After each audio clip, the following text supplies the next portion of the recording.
Something has just come out about the Nancy Guthrie investigation that investigators reportedly knew about months ago, but the public is only now learning the details. According to recent reports, there wasn't just one ransom note sent after Nancy disappeared. There was a second communication, and what it allegedly contained has changed the way many people are looking at this entire case. Because the first note reportedly claimed Nancy was alive and could be returned safely for a large sum of money. The second note allegedly told a very different story. It reportedly claimed Nancy had died, offered an explanation for what happened, and then made another demand. That raises several important questions. Why was this second message kept out of public view for so long? Why did the sender suddenly change their account of what happened?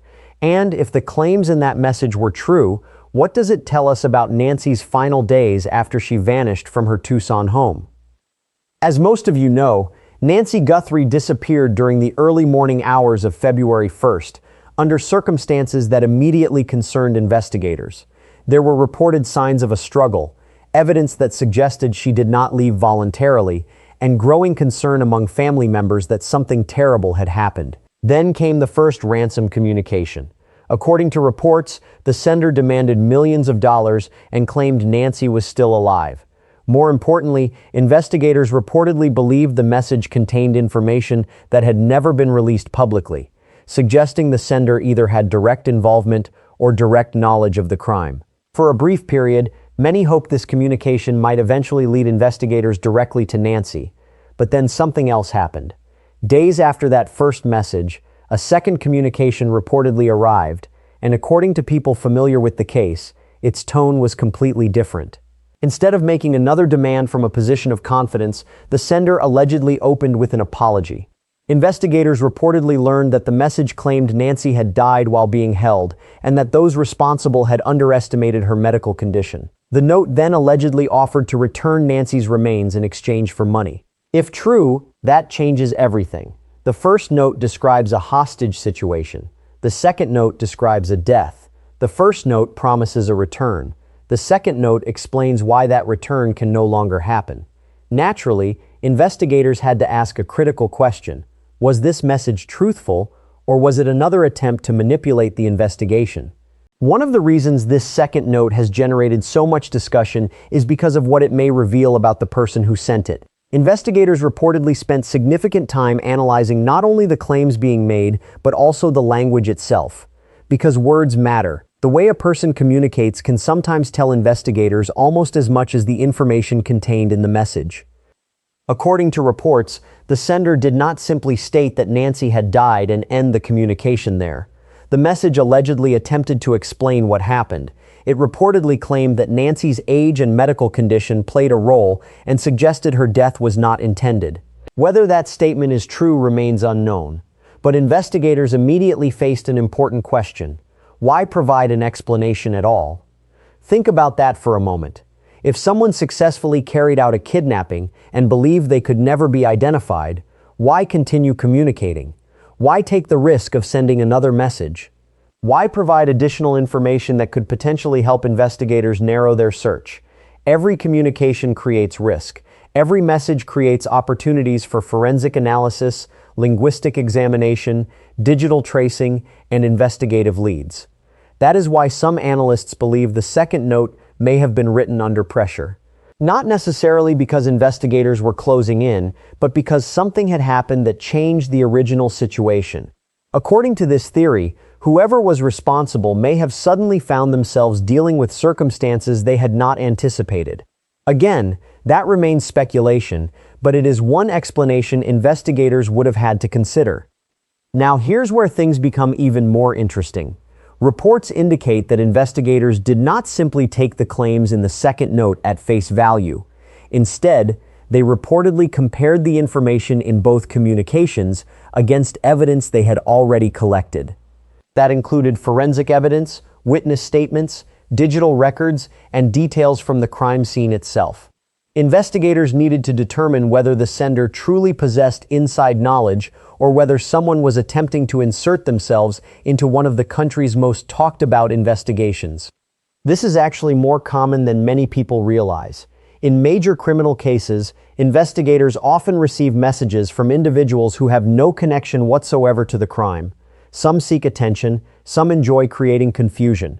Others become emotionally invested in the case and convince themselves they possess information they do not actually have. That is why authorities focus so heavily on details that have never been released publicly. If a sender knows something only investigators and the perpetrator should know, the message suddenly carries far more significance. And according to reports, that possibility is exactly what made these communications so concerning. But then another question emerged. If the sender truly knew what happened to Nancy, why not provide information that could actually lead investigators to her location? Why continue demanding money instead of proving their claims? Why not provide evidence that would establish credibility once and for all? Those questions remain unanswered. Some observers believe the lack of proof is one of the most important details in the entire story. Throughout the reported communications, there was allegedly no publicly confirmed photograph, no video, and no independently verified proof that Nancy was alive after her disappearance. That absence has led some people to wonder whether the sender was ever in a position to provide such evidence in the first place. Now, let me be clear. That does not mean investigators reached that conclusion. It simply means the absence of proof has become a major point of discussion among people following the case. And that brings us to another troubling possibility. What if the purpose of the second note was never to collect money at all? What if the purpose was to control the narrative? Because when investigators are working a case like this, information becomes incredibly valuable. Every statement influences where resources are deployed. Every claim affects which leads receive attention. Every new development can shift the direction of an investigation. If someone wanted investigators looking in a particular direction, a message like this could potentially accomplish exactly that. Again, there is no public evidence confirming that happened here, but investigators routinely examine whether communications are designed to inform or misdirect. Okay, so let's look at timing again, because it may be one of the most overlooked details in this entire case. The reported second note arrived relatively early in the investigation. That matters because it suggests whoever sent it was actively monitoring events as they unfolded. They appeared aware of the growing attention surrounding Nancy's disappearance. They appeared aware that investigators were working rapidly to identify leads. And they appeared motivated enough to send another communication despite the risks involved. That behavior raises a very specific question. Was the sender acting alone? Because the logistics of a crime like this have generated debate from the very beginning. Nancy was 84 years old. According to reports, there were signs suggesting she was taken from her property against her will. If that is what occurred, investigators would naturally examine whether more than one person was involved. Not because it proves a group was responsible, but because certain crimes require investigators to consider multiple participants. And if more than one person was involved, then the second note becomes even more important. Was it written by the same person who sent the first communication? Was it written by someone directly involved? Or was it written by another participant attempting to manage a rapidly deteriorating situation? Those are exactly the kinds of questions investigators spend months trying to answer. What do you think? Do you believe the second note reflected genuine panic? Or do you think it was designed to manipulate the investigation? Let me know in the comments because reasonable people have reached very different conclusions. But before we move on, there is one more detail that deserves attention. Several people familiar with the case have pointed out that whoever sent these messages appeared determined to keep the conversation going. They could have disappeared after the first demand. They could have stopped communicating entirely. Instead, they allegedly reached out again, provided additional information, and inserted themselves deeper into the investigation. That decision may ultimately prove far more important than the actual words contained in the note. Because every communication leaves traces. Digital traces, linguistic traces, behavioral traces. And investigators know that sometimes the biggest breakthrough does not come from what a suspect intended to reveal. It comes from something they accidentally revealed without realizing it. And according to people closely following this case, there may be aspects of these communications that investigators have never publicly discussed. Which leads directly to the next question. If authorities learned something from the second note that they deliberately chose not to release, what exactly was contained in those messages that made investigators keep so much information hidden from the public? As investigators continued examining the reported communications, one fact remained unchanged. Despite the ransom demands, despite the explanations, and despite the alleged promises made in the second note, Nancy Guthrie was still missing. Authorities had no verified location, no confirmed sighting after her disappearance, and no publicly disclosed evidence that answered the central question everyone was asking. Where was Nancy? That reality forced investigators to focus on something more important than the messages themselves. They had to determine whether the communications reflected reality or whether they were simply another layer of deception. Because if the sender was telling the truth, then somewhere within those notes could be information capable of leading investigators directly to answers. But if the sender was lying, then every claim had to be treated as a potential distraction. This is where many criminal investigations become extremely difficult. Investigators are often forced to work two separate tracks at the same time. One track assumes the communication contains truthful information. The other assumes the communication is misleading. Resources must be devoted to both possibilities until evidence allows one path to be eliminated. According to reports, authorities continued collecting and reviewing forensic evidence, digital evidence, surveillance footage, witness statements, and tips from the public. Thousands of pieces of information had to be evaluated. Some were quickly ruled out, others remained active leads, and throughout that process, investigators reportedly kept significant details away from the public. Now here's why that matters. Law enforcement rarely withholds information without a reason. Sometimes they are protecting the integrity of an investigation. Sometimes they are attempting to verify future statements from suspects. Sometimes they are waiting to see whether a person of interest reveals knowledge that only the perpetrator should possess. That strategy has helped solve countless cases over the years. Which raises another important question. Were there details inside those reported ransom notes that only the perpetrator could have known? If the answer is yes, then investigators may already possess information that dramatically narrows their focus. Information that has never appeared in a news report. Information that remains known only to law enforcement and the person who sent those messages. That possibility has become one of the most discussed aspects of this entire case. But there is another reason many investigators remain cautious when evaluating communications like these. Sometimes the most revealing part of a message is not what it says, it is what it avoids saying. Think about that for a moment.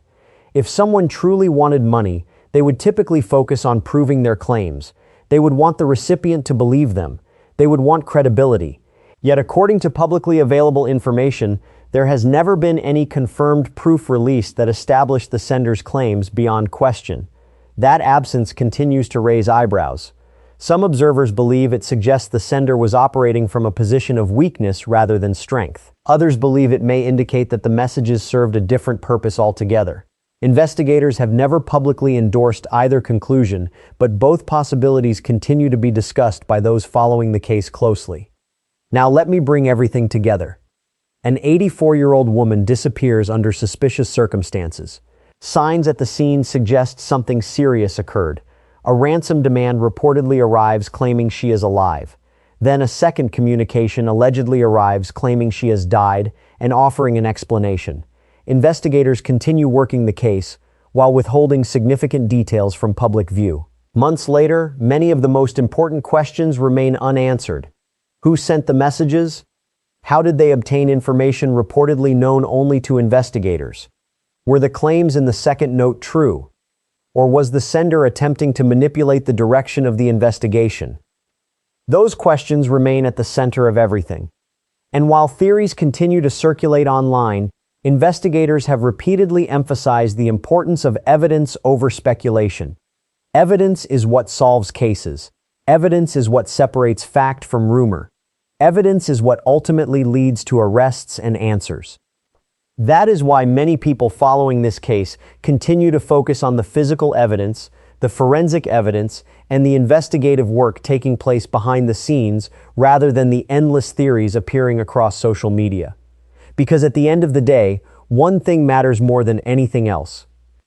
Finding out what happened to Nancy Guthrie, finding out who was responsible, and giving her family the answers they have been seeking since the day she vanished.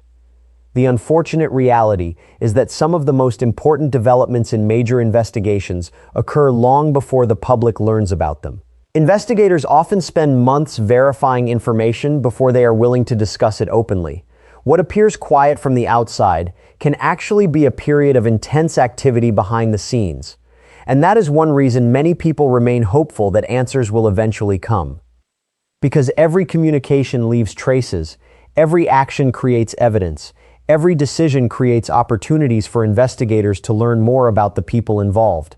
The passage of time can make a case feel cold, but it does not erase digital records, forensic evidence, witness memories, or investigative leads. For now, Nancy Guthrie's disappearance remains one of the most troubling and heartbreaking cases in recent memory.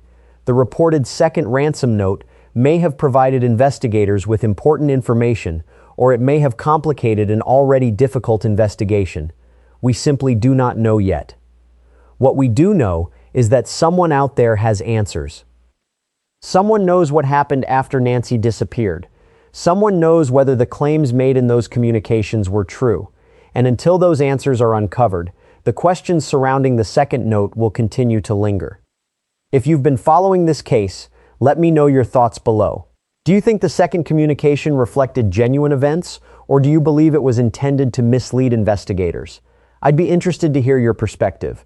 And if you want continued coverage of developments in this case and others like it, be sure to subscribe, because we'll continue following every major update as new information becomes available.